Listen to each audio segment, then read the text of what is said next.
Baba. It's by your grace. I woke up this morning. It's by your grace. Those people who have died today, I am no greater than them. Those people in the mortuary, I am no cooling than them. I am alive today, Baba. It's by your grace. I woke up this morning. It's by your grace. Yes, guys, just look at that cross-section of Nigerian faces that we've lost because of politics. And none of them in that group of people we lost was a crook. But we lost them to the crooks in politics. It's about time Nigerians put our tribal issues around and all the stupid things that divide us and focus on how to claim our country back. Hello, everybody. Once again, this is Fred Nwankwo coming to you from our studios in Chicago with another edition of Bold Talk on LNTV. And as usual, I'd like to say good morning, good afternoon, and good evening to you, depending on where you are around the world. Today's episode is going to be very, very food for thought-ish for all Nigerians who are watching.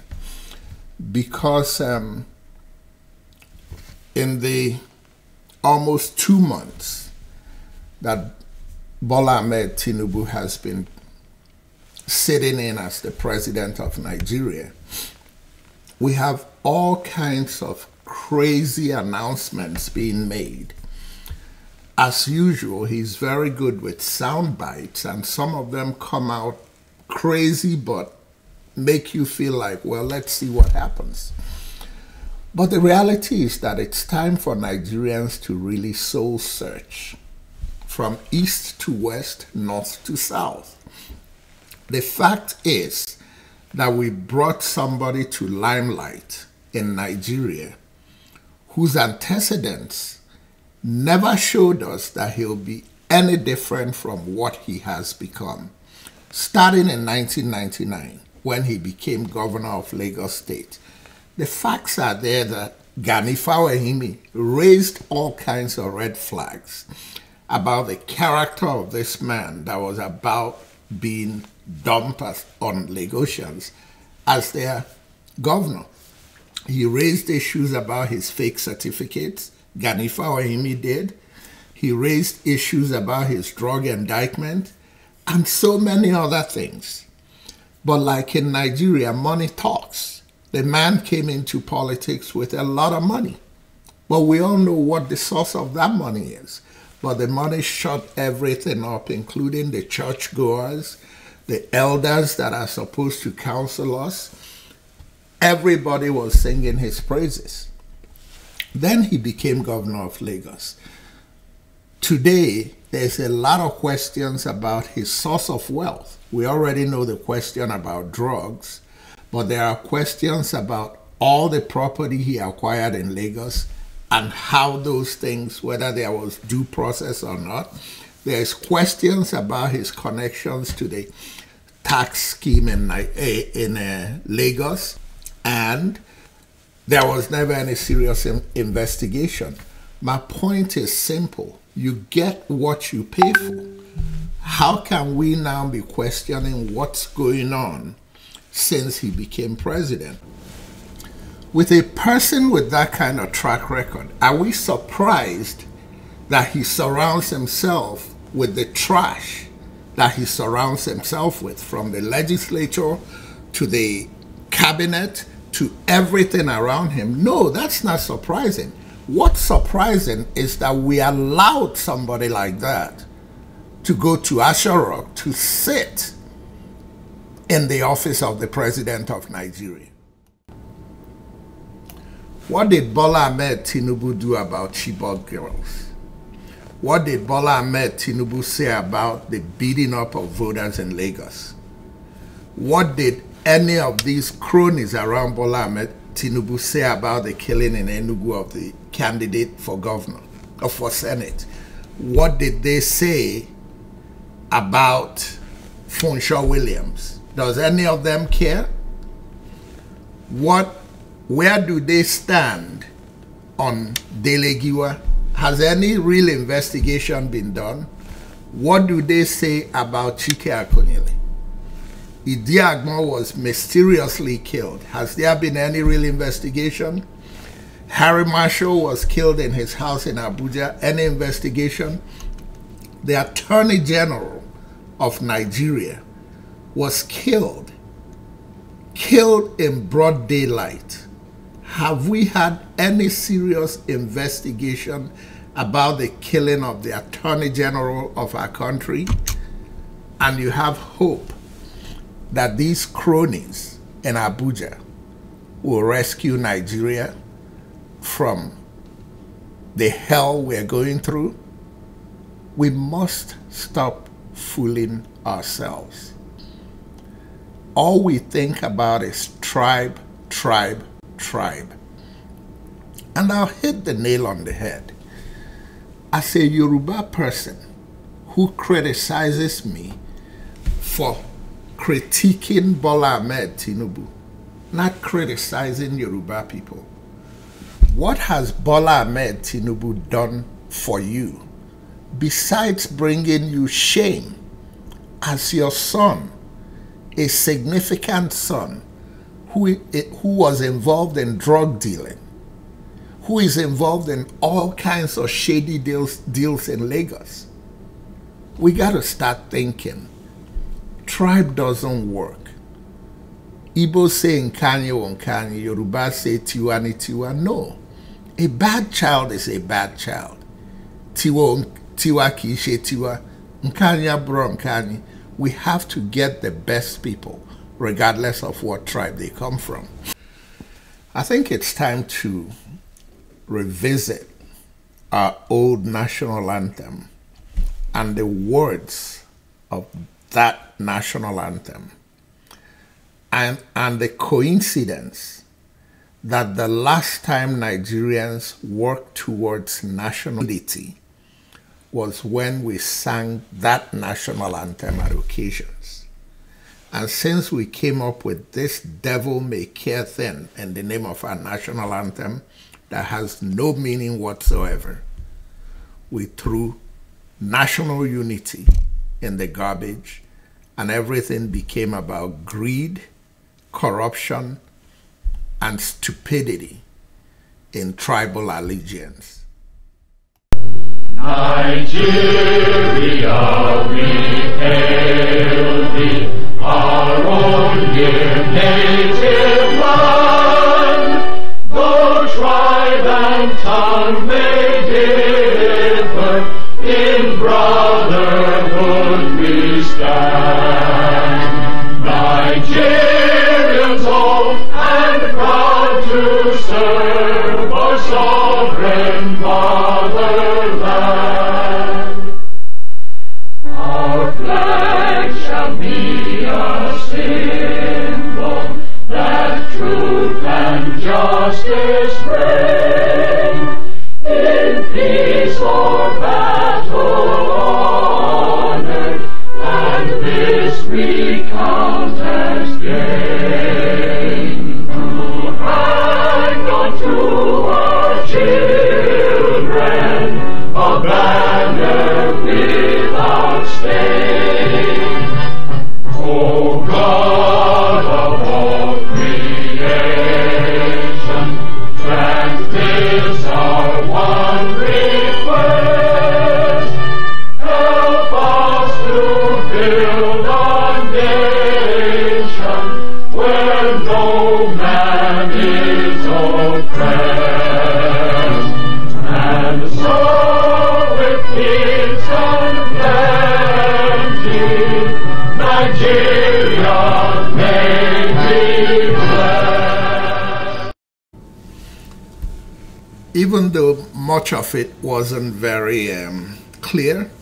But towards the end, the key thing I liked about it was where it talked about helping us build a nation where no segment can be left behind.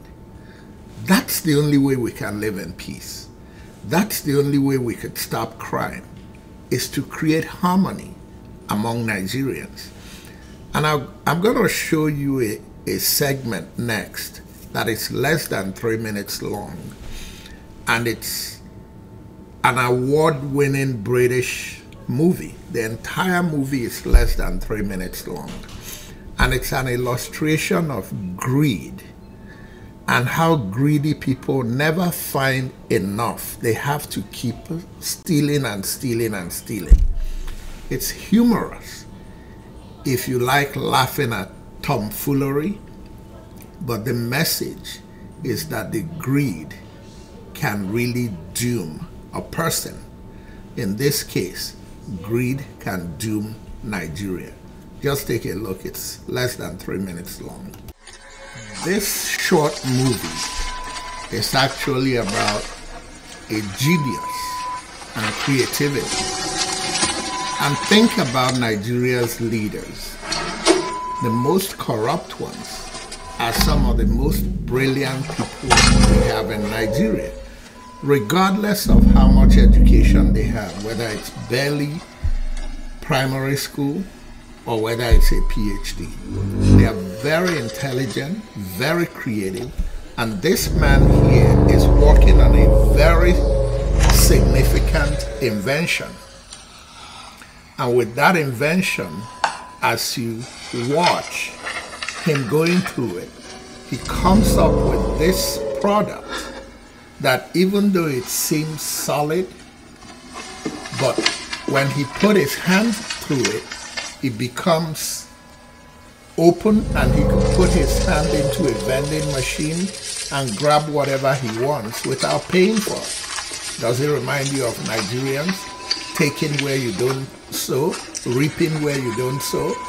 Then the next thing, he finds a place he wants to go in and rob, and he places it on the door and was able to put his hand through and unlock the door. Then he finds the vault, the money vault, where the money is stored. He puts it in front of it, it opens up, he puts his hand through, but here is where greed takes over. He gets the first, let's call it 100,000, it wasn't enough. He goes for 500,000, it wasn't enough. He goes for 1 million, it wasn't enough. He goes for 1 billion. Isn't that Nigerian politicians and what we're experiencing? But in an attempt to go for more, the vault closes and he's stopped. This is Nigeria. This is what we're dealing with. So my question to our leaders first, and the question to people like me, you and I, is how long is it going to take to understand that until we stop being vindictive to one another and stop witch hunting people from other tribes and protecting people from our tribes even when they're crooks, how long is it going to take us to finally decide that in the interest of everybody, all tribes, the only way to do is to unite and work together? People are suffering. It's not Igbo suffering. It's not Fulani suffering. It's not Yoruba suffering. It's not Edos, Ibibios, Urobos. It's all Nigerians are suffering. Gas prices are high for everybody. Inflation is high for everybody. Salaries are low for everybody. Unemployment is high for everybody. Crime is out of control for everybody. Agitation is everywhere. You have an Igbo person locked up. You have a Yoruba person locked up. Yes, he's been released, but his release is still dicey.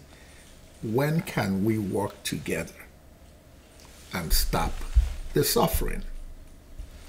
As I start to wind down, let me show you a little visual about the unity Nigerians have when it comes to them being oppressed. It's not Igbos being oppressed, it's everybody being oppressed. Just watch. Too many people are suffering. Too many people are sad. Too little people got everything, while too many people got nothing. Remake the world with love and happiness. Remake the world. Put your conscience to the test. Remake the world. North, south, east, and west. Remake the world. Gotta prove that you're the best. Yeah. Too many people are suffering. Too many people are sad. Too little people got everything, while the good suffer for the bad. Remake the world. Promote human dignity. Remake the world. Wipe out strife and poverty. Remake the world. Get racism from your sight. Remake the world. Be you black, be you white. Yeah. Yeah. Too many people are suffering. Too many people are sad. Too little people got everything, while too many people got nothing. We will remake the world. With love and happiness. Remake the world. People, put your conscience to the test. Remake the world. And this is no jest. Remake the world. Come on, mister. Remake the world. Come on, brother. Remake the world. I said this is no jest. Remake the world. So, come on, brother. Remake the world. So, come on, sister. Remake the world. Come on, mister. Remake the world. So folks, that's my story for today. It's a mixture of different things that lead to one place. Corruption is not going to take us anyplace. Supporting corrupt leaders is not going to help any of us. There are short-term benefits, but long-term benefits for, if not you, for people around you, your loved ones, your mom, your dad, your brothers, your sisters. They're all in the same suffering. And it brings me to the fact that every Nigerian who rejected Buhari in 2015 is standing tall today.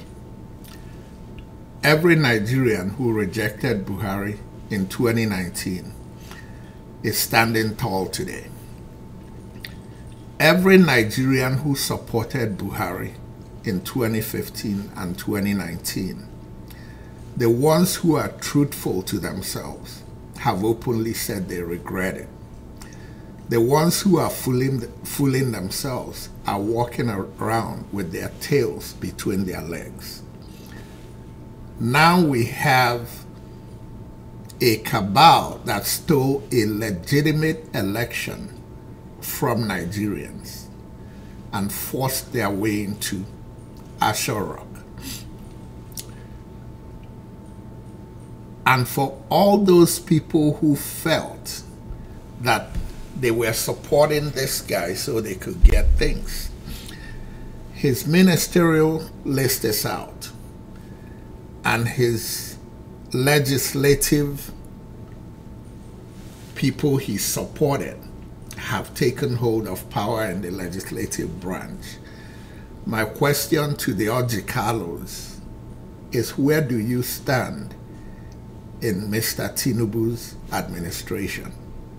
You can fool yourself all you want, but he has used you and dumped you. Chimaroke Namani, where do you stand in Tinubu's scheme of things? Ultimately, he may send you out to be an ambassador in some obscure place in the world.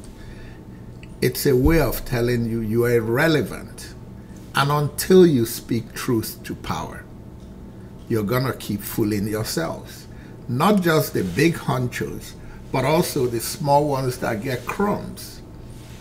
It's time for Nigerians to come together and build a better Nigeria for everybody to live in.